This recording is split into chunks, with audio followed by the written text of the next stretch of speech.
Uma alegria grande estar aqui, junto com todos, para tratar de um assunto tão importante, tão pertinente para a época que nós estamos vivendo, né? Confesso que o assunto é um tanto quanto polêmico, mas juntos nós vamos glorificar o Deus que nós servimos. Meus irmãos, eu quero convidá-los à leitura da palavra do nosso Deus. Um texto que já foi lido aqui, eu quero ler outra vez, mas eu vou ler só o primeiro verso da palavra do Senhor. Romanos capítulo de número 13.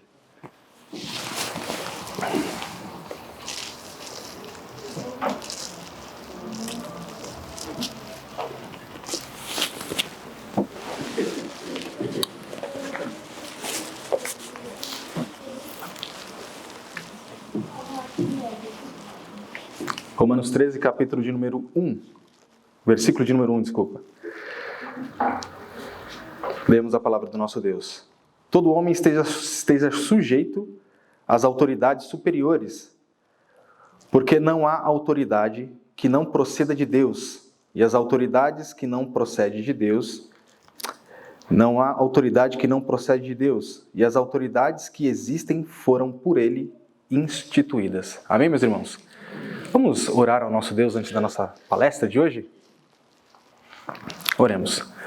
Senhor, nós te glorificamos, Pai, porque o Senhor nos deu o privilégio de servi-lo, de tê-lo como nosso Pai, de tê-lo como nosso Senhor.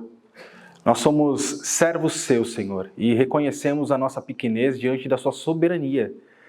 Nós queremos ofertar a Ti, Senhor, louvor e adoração, pois reconhecemos que o Senhor é o único digno de tal adoração e de tal louvor.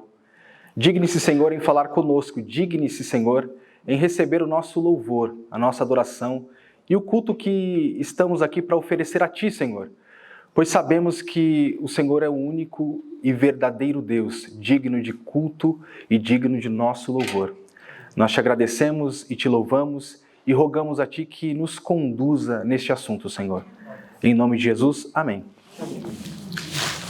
Eu quero agora, tenho que me acostumar com esse negocinho aqui. Vamos lá.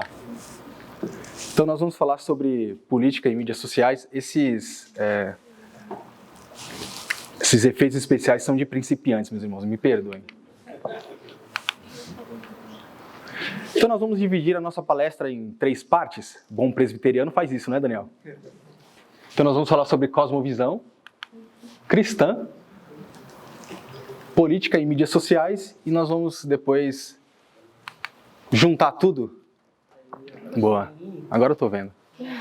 Como o cristão deve enxergar e lidar com isso, né? Então, o primeiro ponto que nós vamos tratar é sobre cosmovisão, e a gente vai falar algumas coisas sobre cosmovisão, coisas bem introdutórias, tá? A primeira coisa que eu gostaria de falar sobre cosmovisão é que esse termo, esse assunto, falar de cosmovisão, se tornou bastante comum na Igreja do Senhor, mas não é um termo teológico. Cosmovisão, na verdade, é um termo da filosofia. E a primeira vez que esse termo foi cunhado, foi utilizado, foi por Immanuel Kant. Kant, ele disse que cosmovisão é a forma que nós enxergamos as coisas. Foi ele que começou dizendo acerca disso. Mas foi amplamente difundido no iluminismo alemão. Então, lá no século XVIII, esse termo ele foi então mais difundido. Então a gente percebe que não tem origem na teologia e sim na filosofia. E a grande questão que surgiu é de onde vem, qual é a fonte do conhecimento humano, onde que o ser humano ele capta conhecimento. E essa pergunta ela é tão importante porque o que existia na época era o que John Locke trazia como que o ser humano fosse, então, uma folha em branco. O pai do empirismo dizia que o ser humano era uma tábula rasa, uma folha em branco que, de acordo com o convívio que ele tinha, esse convívio imprimia nele, trazia nele as informações que ele adquiria pelo seu meio. Mas a pergunta que não quer calar, e a pergunta que surgiu neste século, no século XVIII, se o homem é uma tábula rasa, como podemos explicar um indivíduo diferente ou indivíduos diferentes observando a mesma coisa, chegando a respostas diferentes? Se John Locke tinha razão, então, como irmãos que recebem a mesma educação, que vivem no mesmo contexto, eles têm diferentes conclusões sobre questões parecidas? Percebem que essa era uma pergunta que era feita, mas não era uma pergunta que estava sendo respondida à altura? Portanto, meus irmãos, que a cosmovisão ela foi cunhada de acordo com essa necessidade dessa resposta. O homem, ele é um ser ativo no processo de conhecimento ou ele recebe isso do meio que ele vive?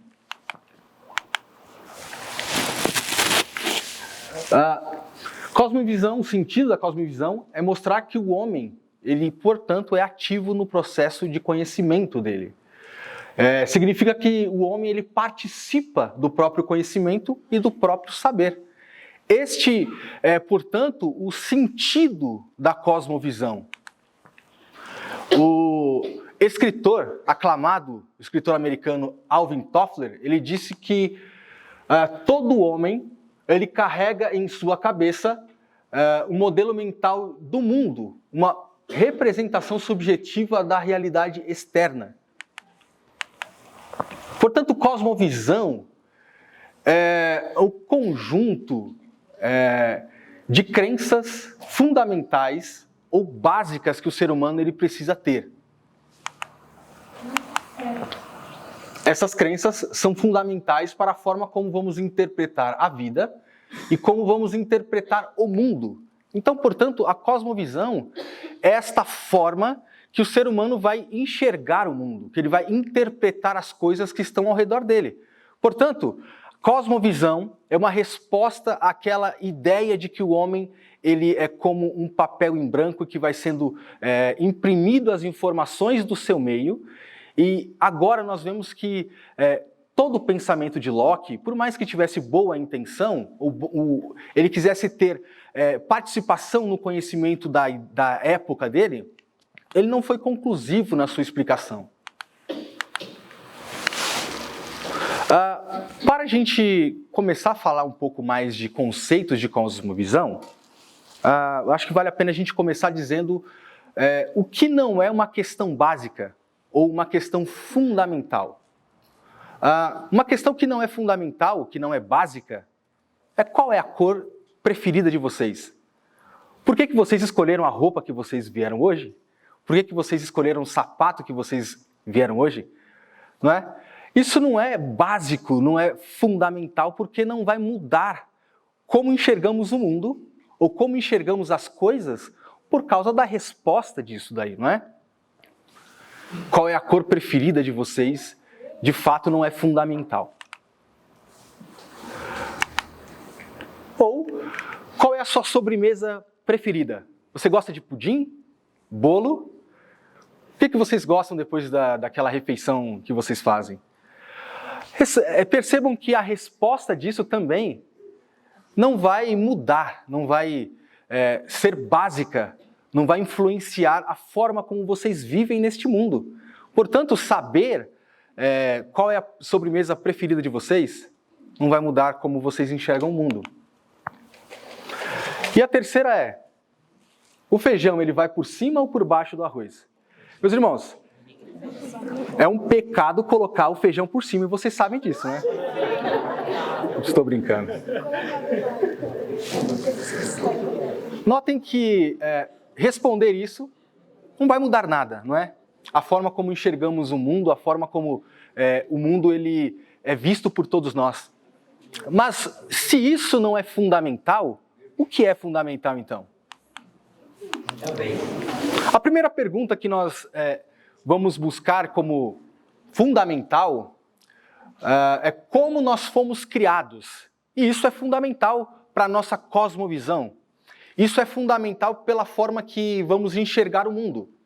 Se nós dissermos que fomos criados aí por um ato evolucionista, por aquilo que os cientistas vão dizer que é verdade, então isso vai influenciar a forma como enxergamos o mundo. Ou por que não dizer, Deus existe? Isso é uma pergunta básica. Isso é fundamental para como enxergamos o mundo. Deus existe? Se Deus existe, quem é Deus? Essa, portanto, é a pergunta de $1 milhão, não é? Se Deus existe, como o mundo veio a existir? Ele foi o ato do Big Bang ou foi exatamente por causa de um ato criador do Deus que nós acreditamos que existe? Qual é a razão da nossa existência? O que a gente está fazendo neste mundo? Por que nascemos? Por que temos a família que temos? Por que não somos ricos? Ou por que somos ricos? Não é? Essas são perguntas que muitas pessoas fazem, mas a resposta para tudo isso, qual é a razão da nossa existência? Ela diz muito sobre a nossa cosmovisão. E por último, para onde vamos após a morte? Qual é a razão da nossa esperança? Não é? Se tudo isso, meus irmãos, são perguntas básicas, se tudo isso são fundamentais para como enxergamos o mundo, a resposta que nós damos a essas perguntas, elas vão nortear a forma que nós vamos viver neste mundo também.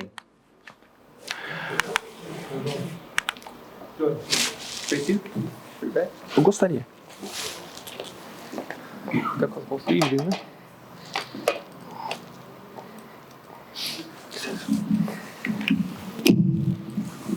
Obrigado.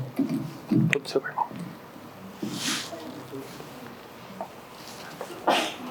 Então nós podemos chamar de cosmovisão, ou podemos nomear cosmovisão, como lentes, óculos. Lentes e óculos pelos quais nós enxergamos o mundo. Então, chamar cosmovisão de óculos ou lente é interessante para dizer como nós enxergamos o mundo, como nós observamos as coisas que acontecem ao nosso redor. Porque a sociedade que nós vivemos, de modo geral, elas dizem que cosmovisão é algo individual. Cosmovisão, cada um tem a sua. Vocês já ouviram alguém dizer assim, o importante é ser feliz? Faça o que você quiser. Viva como quiser, porque no final das contas, cosmovisão, cada um tem a sua, não é? É uma coisa individual. Depende da sua perspectiva. A verdade ela é móvel. Ela depende de como nós enxergamos. É assim que a sociedade que nós vivemos, elas enxergam cosmovisão. É verdade que existem várias cosmovisões.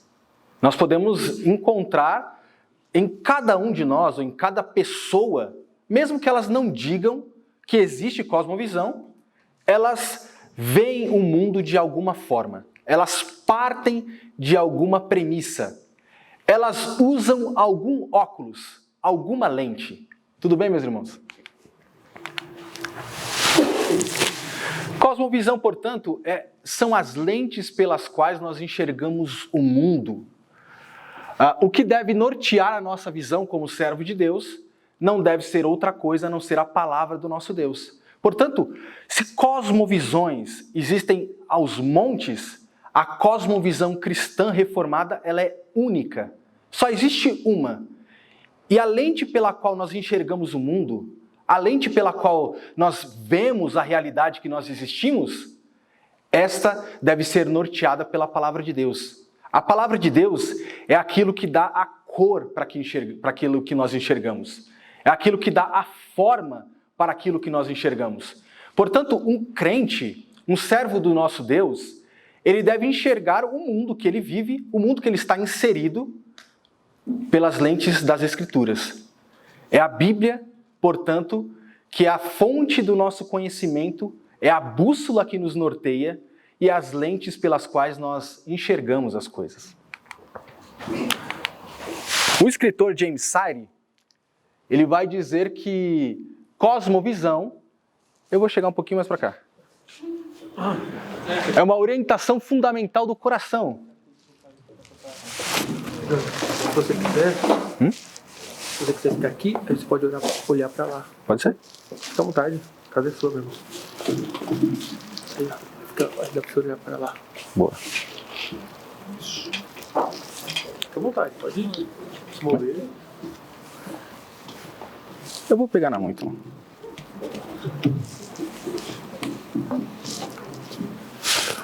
Uma cosmovisão é um compromisso, uma orientação fundamental do coração que pode expressar, ou pode ser expressa com uma narrativa, ou em um conjunto de pressuposições que sustentamos sobre a constituição básica da realidade em que vivemos, em que fornece o fundamento sobre o qual vivemos, nos movemos e existimos.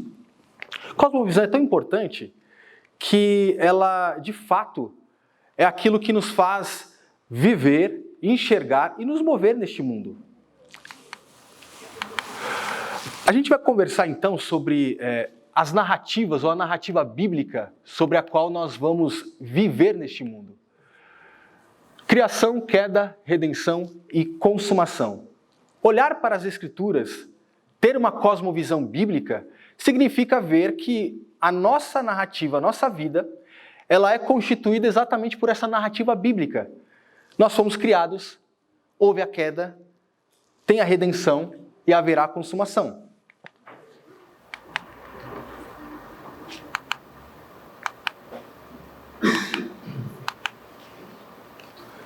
Criação.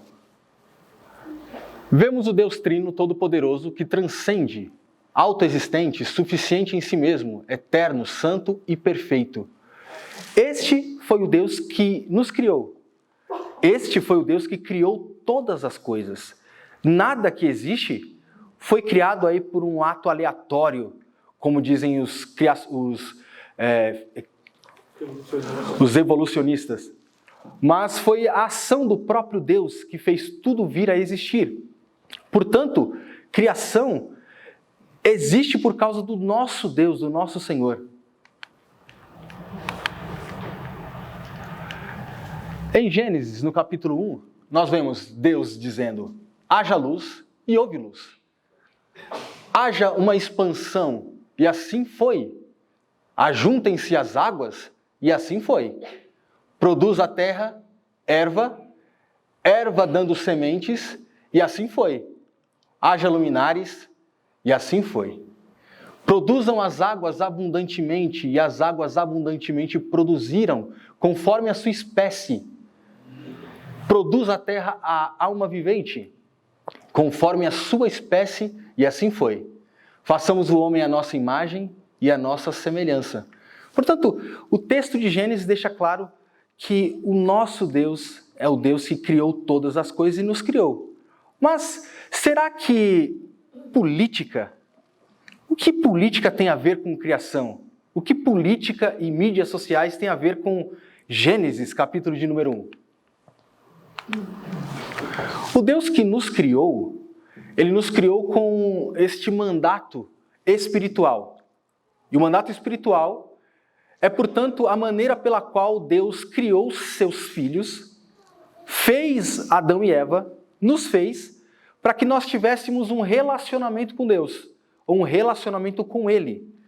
Nos relacionarmos com Deus é exatamente algo que o Senhor fez e incutiu em nossa natureza.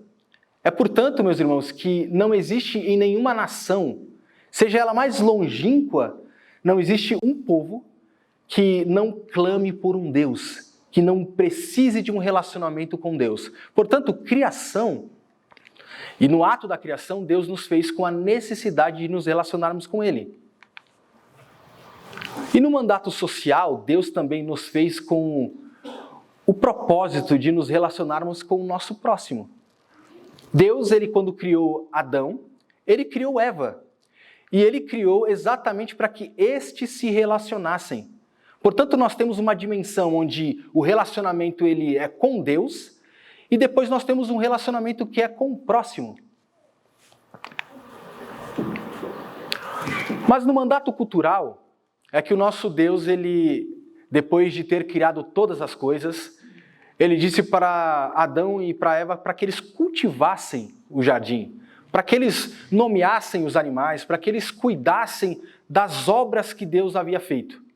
Portanto, meus irmãos, nós temos aqui um relacionamento entre o homem e Deus, o homem e seu próximo, e o homem com o seu ao redor, com o lugar onde ele estava inserido. Portanto, isso nada mais é do que a política no cerne da vida do homem. O homem ele nasceu como um ser social, alguém que está apto para fazer política. Política e homem estão ligados. É, portanto, meus irmãos, que a criação ela tem exatamente tudo a ver com política. A palavrinha que define política vem do grego politica, derivado da palavra polis, que designa aquilo que é público e, em geral, está relacionado ao espaço público. Portanto, a arte de governar que visa os interesses comuns. Foi assim que Deus fez o homem. O homem com a habilidade de ter relacionamentos. Os relacionamentos que o homem tinha na criação eram relacionamentos perfeitos. Ele se relacionava perfeitamente com Deus, ele se relacionava perfeitamente com a sua mulher e ele se relacionava perfeitamente com o meio ambiente que ele estava vivendo. Portanto, este homem, ele foi criado para o comum, para cuidar de tudo aquilo que Deus tinha feito a ele de forma excelente. Mas e o que aconteceu? O que aconteceu então para que as coisas acontecessem da forma que nós vemos hoje? Aconteceu a queda. Todos nós estamos cansados de saber que o homem caiu. O homem ele desobedeceu a Deus. Ele deixou de cumprir a ordem que o Senhor disse, não coma do fruto, e ele comeu.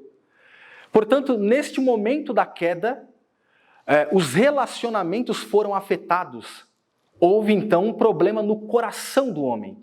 O homem já não tinha mais os relacionamentos e não fazia uso desse relacionamento de forma perfeita. Este homem, agora, por causa do pecado, por causa da queda, ele começou a tomar atitudes que não foram assim agradáveis a Deus.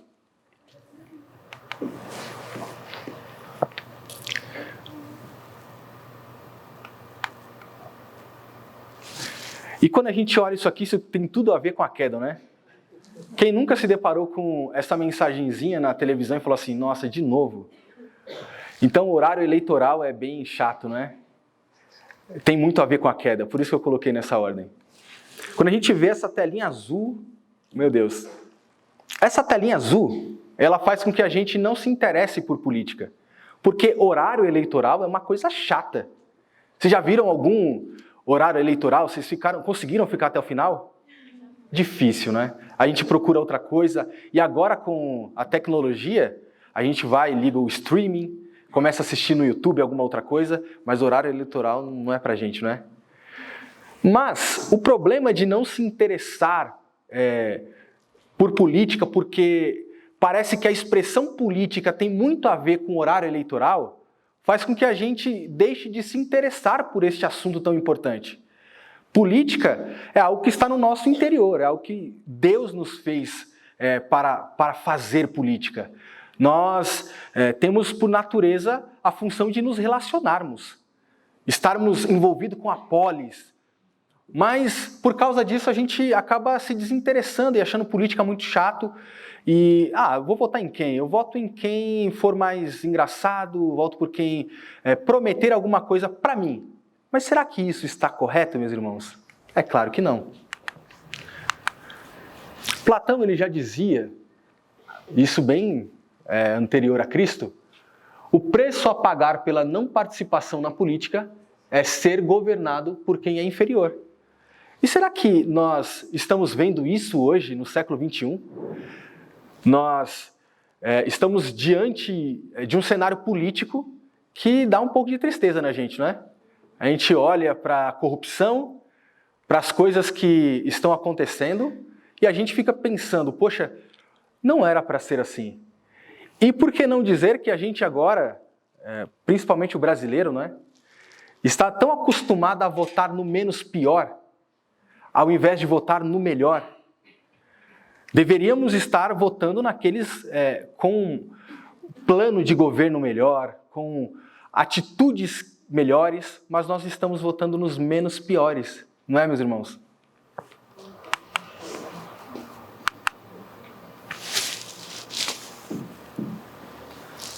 Mídia social e política.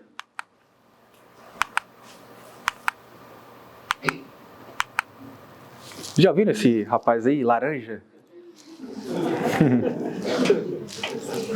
O Donald Trump, ele foi eleito nos Estados Unidos e assim, a linguagem que ele utilizava, a forma como ele falava, como ele se comunicava com o público, a forma que ele estava lidando com as coisas na mídia, foi o que fez ele ser eleito. Vocês acompanharam um pouco as eleições norte-americanas? A Hillary Clinton era a candidata preferida da mídia, não é? Do mainstream. Ela era a pessoa que seria eleita assim com folga. Mas o Donald Trump, ele começou a atuar tão bem ante as câmeras, em frente às câmeras e com as mídias sociais, que todo o assunto era Donald Trump, sempre. Falavam bem ou falavam mal, sempre falavam dele. Então, ele com pouco dinheiro, ele conseguiu então ser eleito ao presidente dos Estados Unidos exatamente por causa da sua linguagem.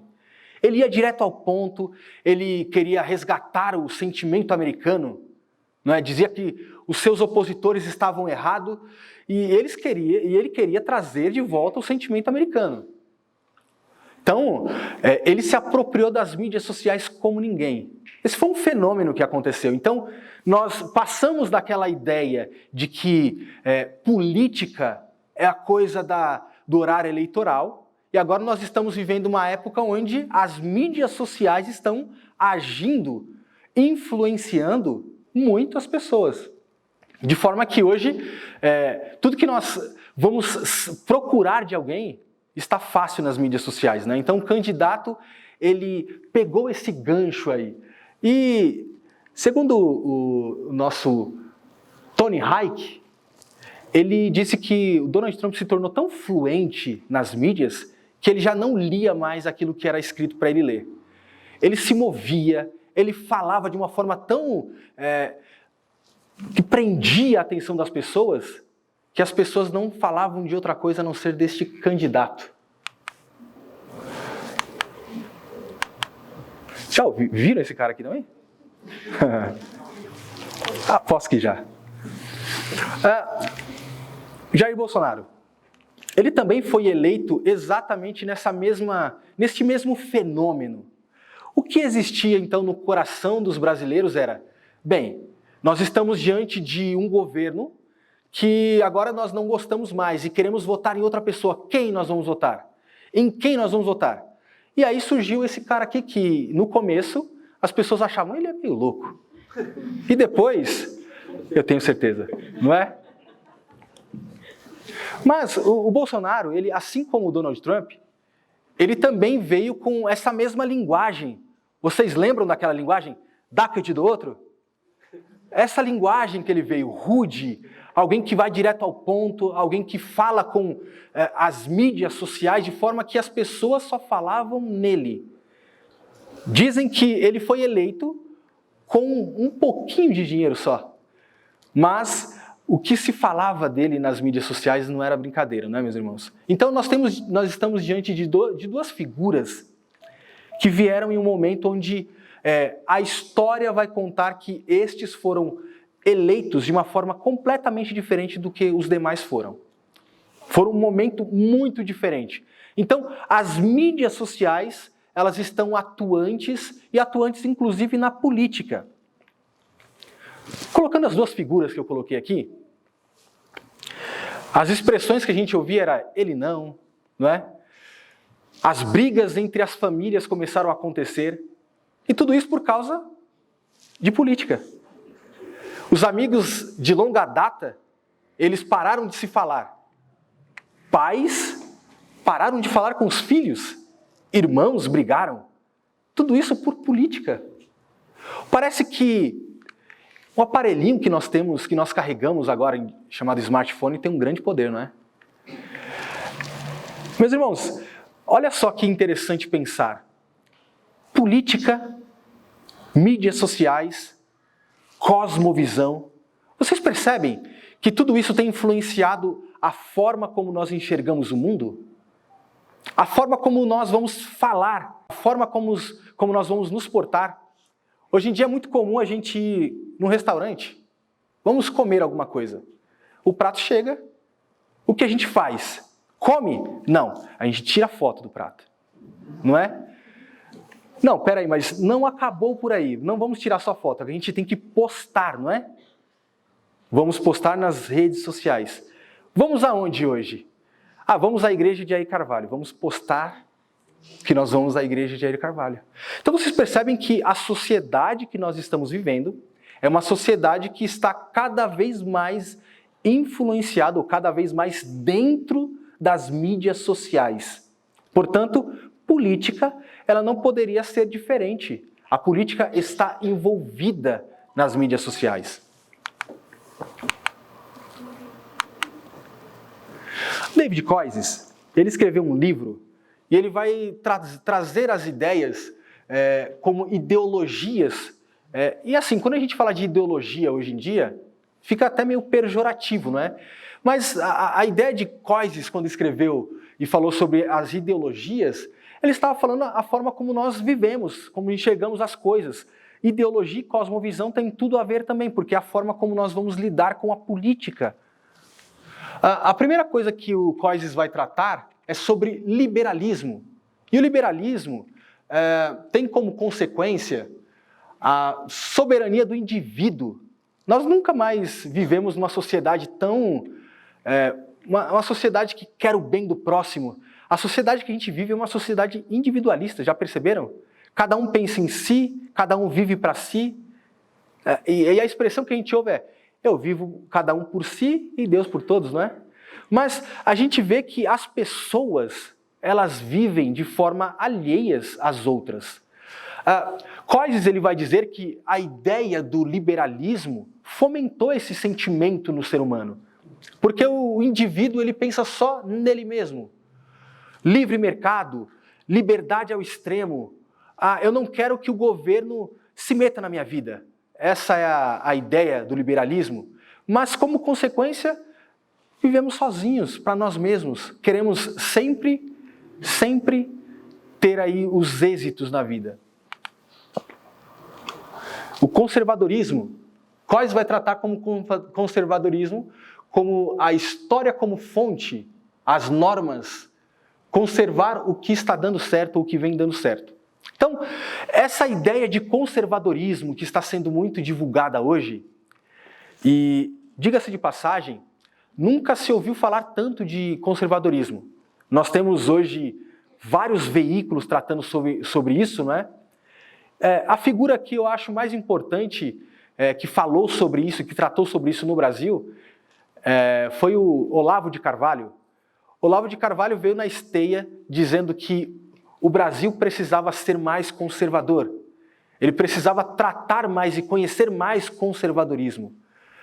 Olavo de Carvalho disse que o candidato que viesse com o lema mais conservador ganharia. E nós vimos que isso de fato aconteceu. Portanto, Koyzis vai tratar conservadorismo como ideologia. Nacionalismo, o zelo pela nação. Nós vemos na nossa bandeira, não é? Ordem e progresso. Este é um lema muito nacionalista. Portanto, pensar bem demais do país, querer o bem do país. Lembra do Donald Trump dizendo: a América será grande novamente, não é? Então é um pensamento muito nacionalista.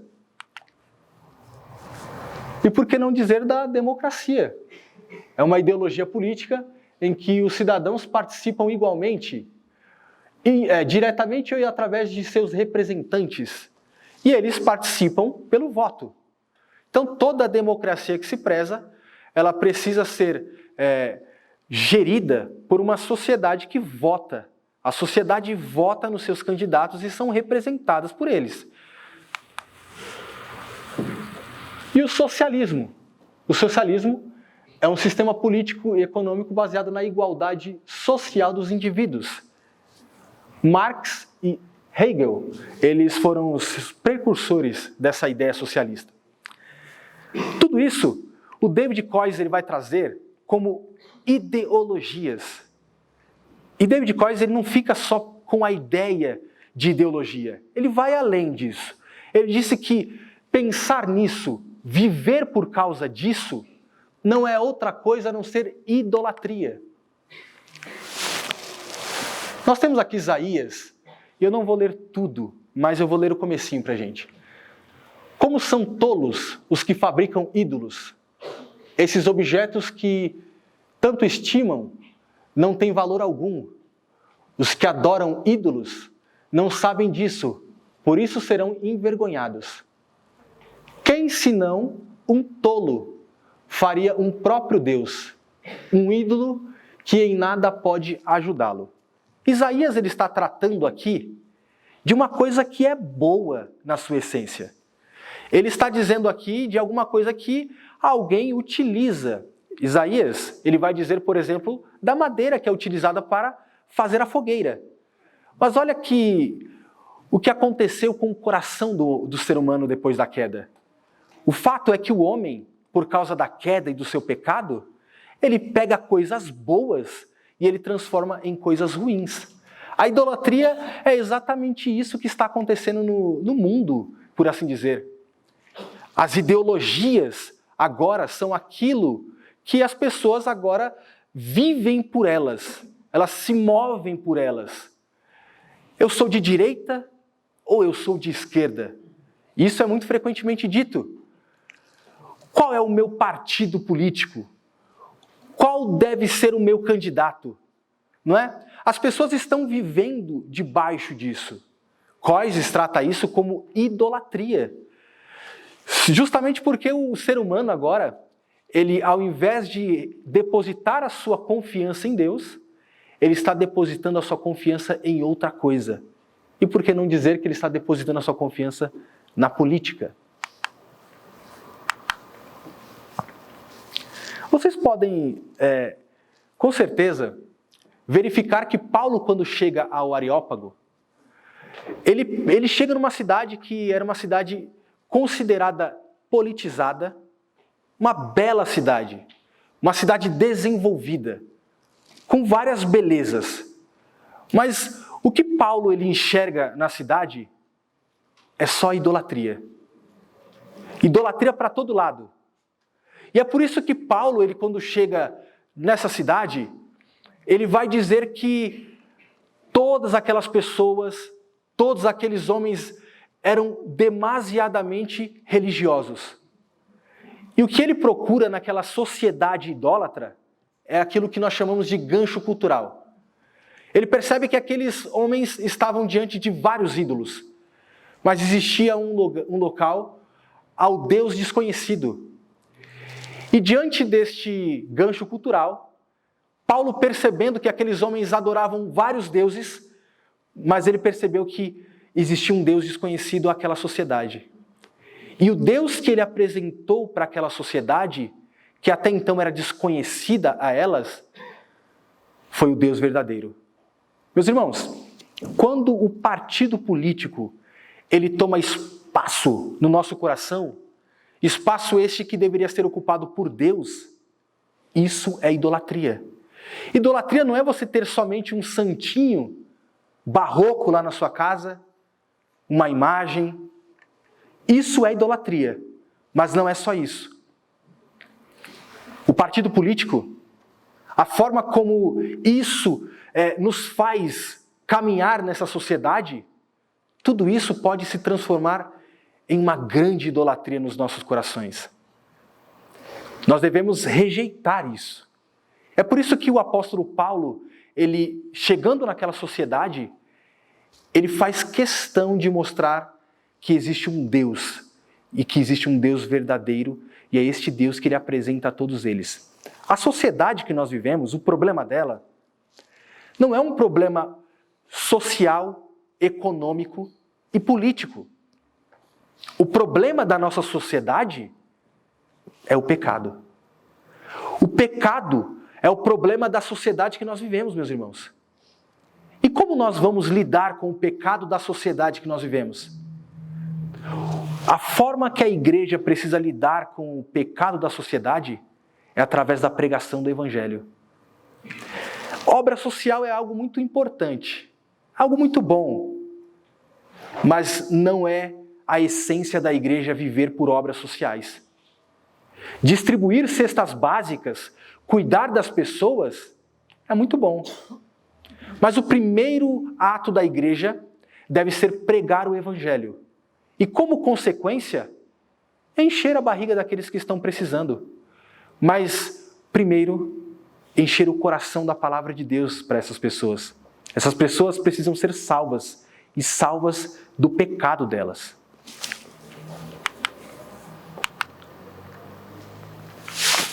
A missão e o caráter do Estado. O Estado ele deve zelar pela manutenção e pela ordem da sociedade. O Estado é aquele que tem a espada na sua mão.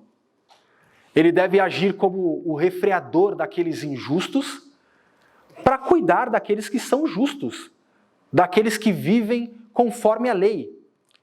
O Estado ele tem o propósito de promover o bem-estar ao cidadão de bem, aquele que vive de acordo com a lei.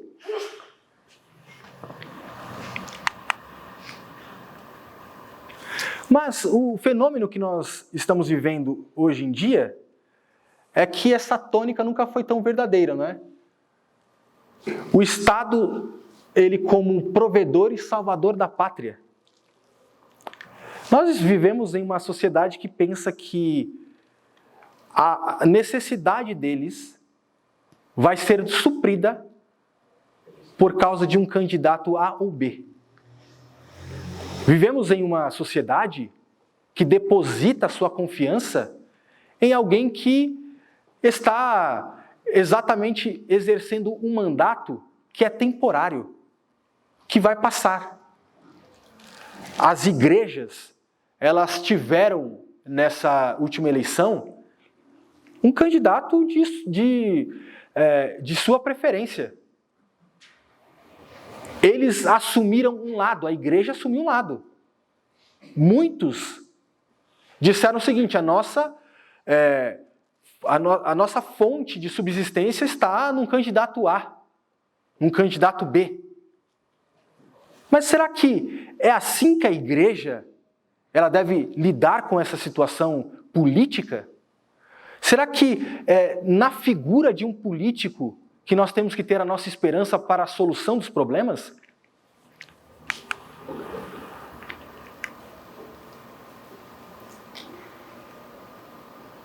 Como que o cristão deve enxergar e lidar com tudo isso? Meus irmãos, é necessário que a gente entenda que o único que pode, de fato, mudar a nossa vida, solucionar os nossos problemas, é o Senhor Jesus. O Senhor Jesus, ele veio como aquele Deus encarnado que morreu na cruz justamente para nos perdoar dos nossos pecados, nos livrar da ira de Deus e garantir que nós tivéssemos vida. E não só uma vida temporária, mas uma vida eterna. Isso é aquilo que deve, de fato, gerar em nosso coração esperança. O Estado, ele não é aquele que vai solucionar o problema da sociedade que nós vivemos, mas Cristo e Ele crucificado. João Calvino, ele tratou o pensamento de política e fé, ou a esfera de fé, como algo que abrange ou abarca todas as esferas da vida. Abraham Kuyper, ele foi pastor reformado na Holanda, atuou de forma brilhante na imprensa de seu país e foi o primeiro ministro da Holanda. Abraham Kuyper talvez foi aquele que mais enxergou e conseguiu traduzir aquilo que Calvino produziu, dizendo que o ser humano ele precisa ser integral. A sociedade, a família, a educação, a economia e a fé, ela precisa de um norte. E para Kuyper, o norte que toda uma sociedade precisa está, de fato, na cosmovisão bíblica. Bíblia é aquilo que deve ser a fonte do nosso conhecimento, é aquilo que deve dar a nossa direção mas é aquilo que faz a gente enxergar o mundo e a realidade que nós vivemos. Kuyper usa essa expressão bem conhecida: não há um único centímetro quadrado em que todos os domínios de nossa existência, sobre os quais Cristo, que é soberano, sobre tudo não clame, é meu. Esta frase de Kuyper mostra bem claramente como que a igreja deve viver ante a uma sociedade politizada, uma sociedade que foi tão claramente influenciada por partidos políticos. A verdade, meus irmãos, é que nós, como crentes e servos do Senhor, nós não devemos, de fato, nós devemos observar as Escrituras, mas não devemos ser norteados por nenhum político de estimação. A igreja, ela necessariamente precisa ser apartidária. O fato de termos alguém no poder que pensa parecido, que tem pontos de contatos com as Escrituras, não significa que este candidato é perfeito. Mas a nossa cosmovisão deve nos levar a reconhecer somente na soberania de Deus, no Deus que nós servimos, aquele a quem nós devemos depositar a nossa confiança total. Porque candidato político ele passa. O mandato ele acaba rápido, mas o nosso Deus ele permanece para todo sempre.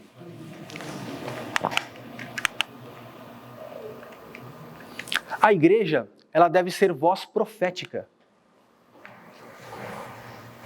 Quem tem o propósito de trazer a lume o senso divino que o governo deve ter é a igreja.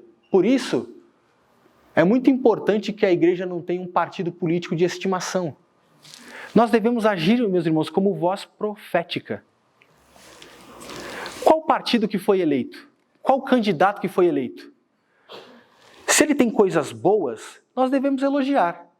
Mas se ele tem coisas ruins, nós devemos ser os primeiros a criticar. A igreja, ela como voz profética, ela deve atuar nessa sociedade como esse balanço para dizer que coisas erradas estão acontecendo. Pessoas que estão no governo, elas foram afetadas pela queda. Toda a sociedade foi afetada pela queda. Todos caminham e fazem práticas erradas e pecaminosas. Mas a igreja, por ter a palavra de Deus, por ter o Deus verdadeiro como Senhor dela, ela deve de fato criticar tudo o que está errado e a sua boca deve exatamente dizer do Cristo que pode fazer todas as coisas. Portanto, o acerto deve vir por causa daquilo que a igreja reconhece como verdade, daquilo que a igreja tem como primazia e daquilo que de fato influencia o coração da igreja. Portanto, a igreja não deve ter, de forma nenhuma, um político de estimação. Finalmente, meus irmãos, a gente precisa sempre ter em mente que Deus ele tem um propósito para todas as coisas. Em algum momento, alguém que assume a política e ele faz coisas boas, ele está beneficiando o povo de Deus. Deus, ele está usando deste político para abençoar o seu povo, para abençoar a nação, para abençoar aqueles que votaram em tal candidato. Mas quando Deus ele permite que algum candidato ruim, ou aquele que faz mal para a nação exista, isso não fugiu dos planos de Deus e nem do controle de Deus. Deus ele continua soberano, Deus ele continua cuidando de todas as coisas. Mas, dependendo da situação do país, ele agora está permitindo que juízo aconteça com a sociedade. E ele, de forma maravilhosa, ele vai mostrar que tudo está debaixo do controle dele. Nada foge dos seus planos. E redenção Consumação é algo que a gente tem como esperança. Nós somos peregrinos neste mundo. Nós vivemos como aquelas pessoas que se envolvem com a política, que se envolvem com o meio que nós vivemos, mas a nossa expectativa, ela não está firmada neste mundo. Não está firmada nas coisas que estão aqui. Tudo que está aqui pode ser bom em alguma medida para nós.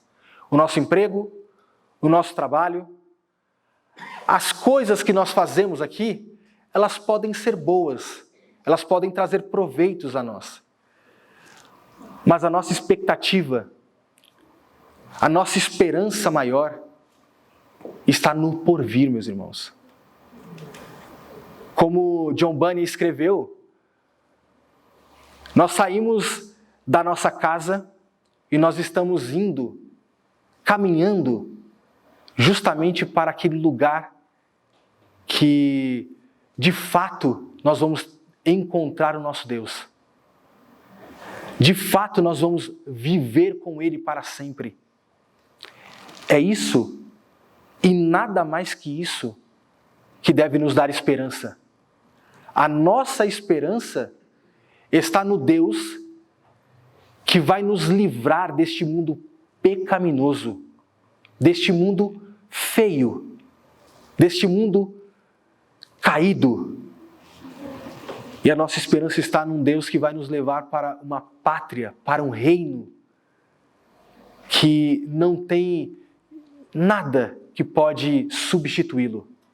Nada é mais importante, nada é mais valioso e nada mais deve ser querido pelos nossos corações do que a pátria celestial, do que o reino que está reservado para todos nós.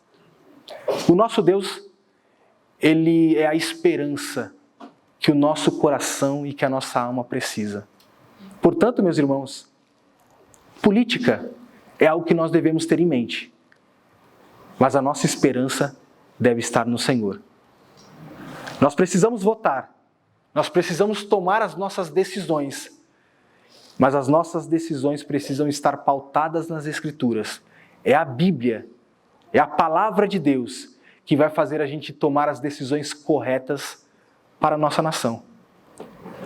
Quem mais se aproxima das Escrituras? Quem mais tem pontos de contato com a Bíblia? Essa deve ser a forma como nós vamos votar. Nós vamos tomar decisões.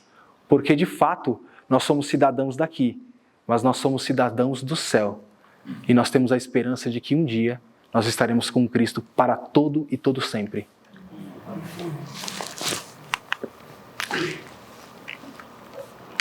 Oremos ao nosso Deus.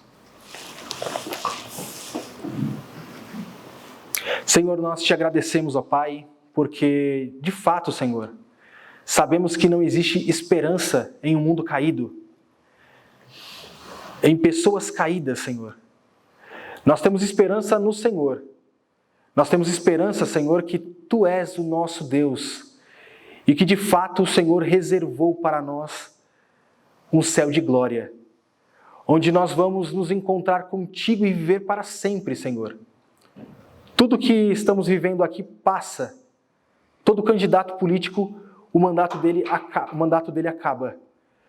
Mas o Deus que nós servimos é um Deus que não tem de forma nenhuma o seu mandato acabado. O Senhor reina. Reina hoje e reinará para sempre, Senhor. E adiante dessa expectativa que um peregrino tem, que nós estamos imbuídos nesta noite, Senhor. Abençoe a sua igreja. Abençoe esta nação. Abençoe a cada um, Senhor, que, sem sombra de dúvidas, tem a sua palavra como fonte de conhecimento, como óculos que enxerga o mundo. E, Senhor, nos guie por este norte que o Senhor mesmo nos dá, Senhor. Nós agradecemos a Ti em nome de Jesus. Amém.